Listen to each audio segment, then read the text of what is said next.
Pancasila serta teman-teman yang kami banggakan, perkenalkan nama saya Naila yang akan memandu jalannya presentasi pada hari ini. Dan di sebelah saya ada Mulia, saya sebagai narasumber 1. Saya Rahmat sebagai narasumber 2. Saya Fahia sebagai narasumber 3. Saya Tiara sebagai notulen. ya, ada pun makalah yang akan dipresentasikan berjudul Pancasila. Untuk mempersingkat waktu, saya persilahkan kepada narasumber untuk menyampaikan. Dipersilakan. Pancasila merupakan dasar negara dan ideologi bangsa Indonesia yang menjadi pedoman dalam kehidupan kebangsaan dan bernegara.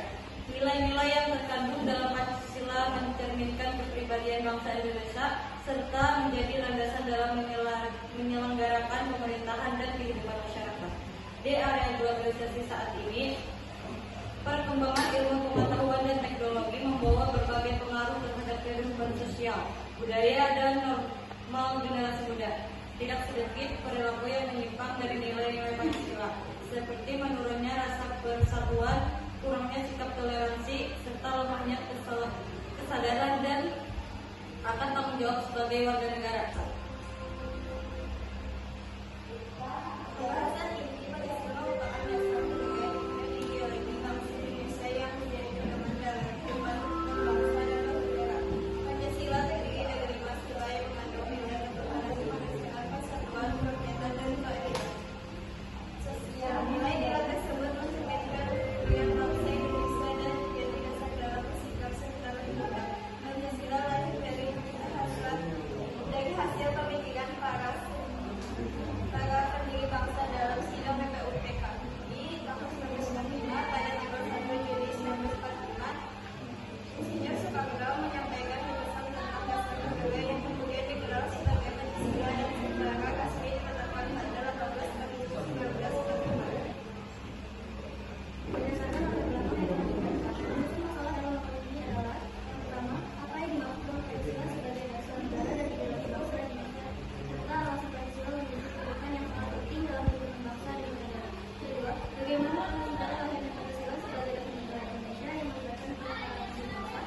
Ketiga, apa saja nilai-nilai luhur yang terkandung dalam setiap sila Pancasila dan bagaimana nilai tersebut mencerminkan kepribadian bangsa Indonesia. Keempat, bagaimana fungsi dan peran Pancasila sebagai pedoman dalam penyelenggaraan kehidupan bernegara serta sebagai sumber dari segala sumber hukum di Indonesia. Kelima, bagaimana penerapan nilai-nilai Pancasila dalam kehidupan sehari-hari, khususnya lingkungan sekolah, serta tantangan yang dihadapi pelajar dalam mengamalkan nilai-nilai Pancasila di area globalisasi. Terima kasih kepada narasumber atas penyampaiannya. Selanjutnya kita akan memasuki sesi tanya jawab kepada kedua kelompok. Dipersilakan untuk bertanya. Assalamualaikum warahmatullahi wabarakatuh. Waalaikumsalam warahmatullahi wabarakatuh. Perkenalkan, nama saya Jaran Yunus. Saya dari kelompok Soekarno. Izin bertanya. Pertanyaannya adalah, dari presentasi kalian tadi, apakah kalian sudah menerapkan nilai-nilai Pancasila dalam kehidupan sehari-hari, salah satunya di sekolah, dan sebutkan beberapa contohnya? Mungkin hanya itu saja pertanyaan dari saya. Terima kasih. Terima kasih kepada kelompok Soekarno atas pertanyaannya. Sebelum kami menjawabnya, izinkan kami mempersilahkan kelompok lain yang sebelah. Apakah ada pertanyaan? Assalamualaikum warahmatullahi wabarakatuh. Waalaikumsalam warahmatullahi wabarakatuh. Perkenalkan, nama saya Fitria. Perwakilan dari kelompok Soekarno. Untuk saya izin bertanya hasil dari presentasi kalian tadi. Pertanyaannya adalah, bagaimana strategi menanamkan nilai-nilai Pancasila pada generasi muda di tengah generasi yang harus globalisasi dengan digitalisasi? Terima kasih. Assalamualaikum warahmatullahi wabarakatuh. Waalaikumsalam warahmatullahi wabarakatuh. Mohon izin kepada kelompok Soekarno untuk mengulang pertanyaannya.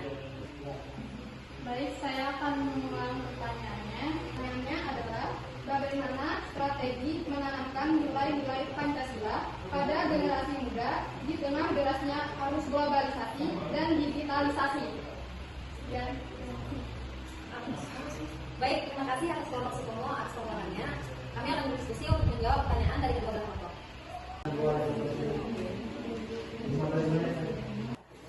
Baiklah, kami telah mendiskusikan pertanyaan dari kedua kelompok, dan untuk menjawab pertanyaannya saya persilakan kepada narasumber. Saya Fahia sebagai narasumber ketiga akan menjawab pertanyaan dari Jaran Yunus dari kelompok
Cukup itu saja jawaban dari saya. Saya kembalikan kepada moderator.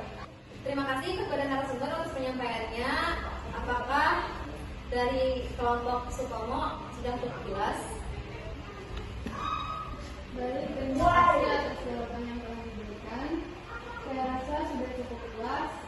Wassalamualaikum warahmatullahi wabarakatuh. Terima kasih kepada partisipan dari kedua kelompok. Karena waktu yang tersedia terbatas, jadi sesi tanya jawab akan kami akhiri dan kesimpulannya akan disampaikan oleh Matulen. Saya Tiara sebagai Matulen. Baiklah, saya akan menyimpulkan kesimpulan dari presentasi makalah yang kami presentasikan. Kesimpulannya adalah sangat menambah wawasan kami dalam globalisasi digital di pembelajaran Pancasila. Itu saja kesimpulan yang saya sampaikan. Selanjutnya akan saya kembalikan kepada moderator. Baik, terima kasih atas penyampaiannya, Matulen. Akhir kata, saya selaku moderator mohon maaf apabila terdapat kekurangan selama memandu acara dan